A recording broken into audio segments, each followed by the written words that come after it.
सध्या 3 जिल्ह्यांची जी निवडणूक आहे, धाराशिव, बीड आणि लातूर, ज्या स्थानिक स्वराज्य संस्थेची जी विधान परिषद आहे, त्याचा आज मतदान प्रक्रियेला सकाळी 7:15 वाजल्यापासून ही प्रक्रिया सुरू झाल्याचे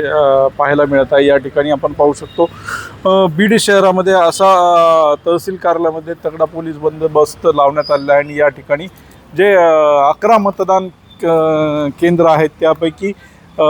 4 नंबरचं मतदान केंद्र हे सध्या बीड शहराच्या तहसीलमध्ये आहे आणि या ठिकाणी आपण पाहू शकतो की जे नगरसेवक पदाचे उमेदवार आहेत हे मतदान करायला आतमध्ये जाऊन आलेले आहेत आणि मतदान प्रक्रिया पूर्णपणे व्यवस्थितपणे सुरळीत आहे. या ठिकाणी पोलीस बंदोबस्त देखील बऱ्यापैकी तगडा असा तैनात करण्यात आलेला आहे आणि जी मतदान प्रक्रियेची जी व्यवस्था आहे ही अतिशय पारदर्शक असल्याचं देखील पाहायला मिळतं आणि या ठिकाणी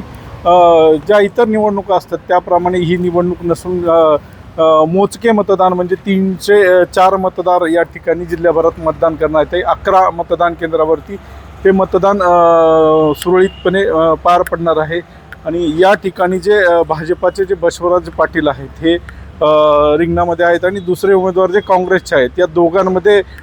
लढत आहे. अशोक देशमुख हे काँग्रेसचे उमेदवार आहेत आणि या संध्याकाळपर्यंत ही मतदान प्रक्रिया पूर्णपणे पार पडणे आणि येत्या